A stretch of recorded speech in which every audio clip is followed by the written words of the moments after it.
Hello everyone, my name is Bianca and I am part of Team Castlevania. Today I'm going to be demonstrating and going over the mechanics we have implemented into our game. This game is a 2D platform adventure game. Originally we started off with 4 main mechanics, but we decided as a team to get rid of some and replace them with new mechanics. Now we have air dash, air slam, elevating platforms, and our bridge mechanic. In the demonstration, I will go into more detail about each mechanic as well as other features and items we have added into the game. Firstly, I'm going to demonstrate the basic controls. Since our player is a 2D character, we can walk forward with D and backward with A. We can also speed our walking up by holding the left shift button to sprint, as well as the D or A key depending on which direction we're going. We can also jump with the space button. As you can see, whenever we jump, our HUD gives us a pop-up to let us know what mechanics we have that we can do while jumping, and to demonstrate, we have a few platforms to work with. First thing on the list, which is also one of our mechanics, is air dash. Air dash is a mechanic that allows the player to dash forward a bit. This mechanic is used mid-air for players to cross large gaps that would not be able to be made with regular jumps or double jumps. In order to air dash, all we have to do is jump, hold A or D depending on which direction you're going, then press E. Next we have our double jump. In order to double jump, the player just has to press space twice. This will help our player reach any high platforms that can't be reached with just one jump. Lastly, we have air slam. In order for the player to air slam, they must jump, then click the right mouse button. Another thing I would like to go over is our HUD. To the top left, we have a health bar which indicates how much health we have. Next, we also have a coin counter.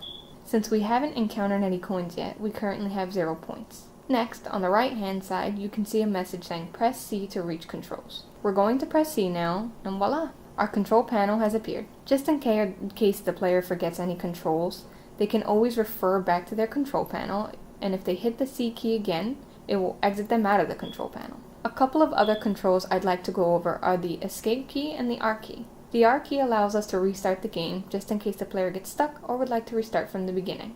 The escape key allows the player to pull up a pause menu. The pause menu will allow the player to open up our options menu, or go back to the main menu, or resume the game. For now, we're going to resume the game. We're going to proceed to the next area.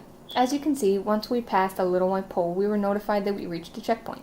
This next area has a gap that we can jump over. The player can now choose what manner they would like to cross over. They can either double jump or air dash over. For now, we're going to keep it simple and just jump over it. This next area will allow the player to see how well the double jump feature works.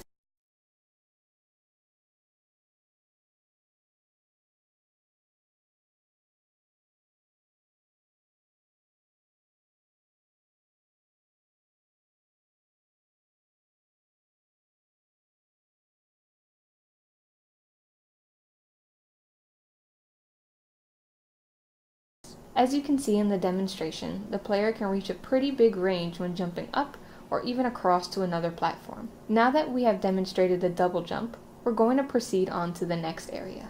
We will just walk over to the right and jump over this gap here, and looks like we reached our other checkpoint. This next area will be introducing our elevation platform mechanic. Throughout the level, there will be various platforms that work like elevators that will help players reach where they need to go. This will be used in different setups like traversing along multiple elevating platforms or timing a jump to get off of it to get into a specific area. These will also be used to reach high areas where there are collectibles or specific pieces required to end the game. Elevating platforms can also help you escape enemies and progress you to the next level. So the elevation pads begin to move as soon as the player reaches them, to give the player time to jump on so they can reach the next area. Right now, we're going to hop on so we can reach our next area. In this area, we have a breakable wall. These walls may only be destroyed by using the air dash mechanic. Air dash can be used up to 2 times while in air. In this area, we will be able to demonstrate a way our air dash mechanic can be very useful. All we need to do now is press space, D, and E. I had a bit of trouble the first time and fell, but falling demonstrates how our checkpoint systems work.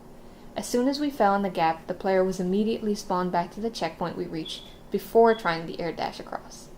If we proceed to lose health, we will eventually die and have to restart the level. Now that we've made it across, we can proceed to the next area. This area introduces our next mechanic, the bridge mechanic.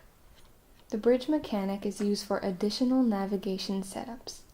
The bridge extends a bridge after pulling the lever so we can reach a new area of the level. After 5 seconds, the bridge will retract after being fully expanded. Now to demonstrate how the bridge mechanic works. If we go back to our controls, you can see that we must press the E key in order to interact with certain things. In this case, we must interact with the bridge lever. As you can see, as soon as we press E, the lever goes down and the bridge expands out. For demonstration purposes, we're going to watch the bridge to make sure it retracts after 5 seconds. Perfect! The bridge mechanic works just as it should. The next area focuses on our coin collectible. Each coin is worth 10 points. They are used as a breadcrumb to help the player understand where they need to go. If the player has less than 5 health, the player can gain 1 health by collecting 10 coins or 100 points. Every 100 points adds 1 health onto the player if they have under 5 health. We're going to move forward and collect all coins reaching the next checkpoint. This next area will be focusing on one of the enemy types. This enemy type is called Enemy Ignore. This enemy will ignore the player and patrol for 3 seconds at a time. Every time the enemy stops, they will turn their head a few times, then go back to patrolling. The enemy can still harm the player if the player contacts anywhere else except the head. In order to kill the enemy, the player must jump on their head.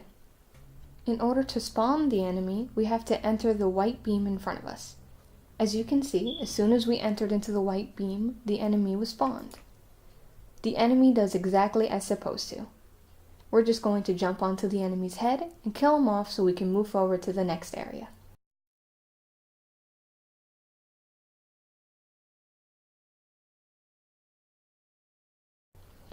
This area has our second type of enemy, Enemy Alert. This enemy, once spawned, detects and chases the player. This enemy is idle, then patrols for 2 seconds. This enemy also has an invulnerable state. In this state, the enemy turns gray and lifts their arms up. The enemy then spawns a shield over its head that lasts 5 seconds. The enemy must be killed by the player either jumping on its head twice or air slamming onto the enemy's head once. For this enemy, we're going to test out the air slam mechanic. As you can see in the demonstration, the enemy puts a shield over their heads, and when the player gets close to them, they start to chase them. Now that the enemy is gone, we can progress to the next area.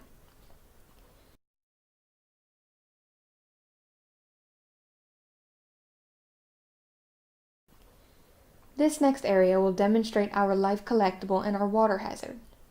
Our life collectible heals the player by 1 heart. The water hazard, if touched, will damage the player by 1 heart. Seeing as though we have low health already, we will collect the health collectible and for the sake of the demonstration, touch the water to see the hazard in action. Luckily for us, there is another health collectible on the other side, but as you can see, once the player touched the water, he bounced back, causing 1 damage. In this next area, we have another environmental hazard, which is fire. Fire also damages the player by 1 heart. As you can see, we touch the fire and it bounces us back as well and causes 1 heart of damage. In our next area, we have our third enemy. This enemy is called Enemy Shoot. This enemy detects and attacks the player. It also patrols by flying constantly back and forth. This enemy shoots laser balls at the player as well. As with the other enemies, we can kill this enemy by jumping on their head. Now that the enemy is dead, we can progress on to the next level. This next area focuses on our air slam mechanic. This mechanic can be used to harm enemies and break weak floors. As we demonstrated earlier, if we use the air slam on an enemy, it will instantly defeat them. Our weak floors are objects that can be broken only when using air slam. Weak floors reveal new areas of the level. Now let's go forward and air slam on the weak floor. Next we move on to our special collectible. This collectible will be used as a lock and key mechanism for beating the game. The player will have to find a set amount in order to win. They will partially be hidden in the levels to encourage exploration. Our last area involves the elevation pads again, but this time they're horizontal. This pad moves left and right for 2.5 seconds each direction. The player will be snapped to the object just like the vertical pads. They are also used as an additional means of navigating a level. It can also be combined with our other mechanics to increase usefulness. We're going to jump on the pad now to reach the end of the game. I hope you all enjoyed that demonstration. Thank you for watching.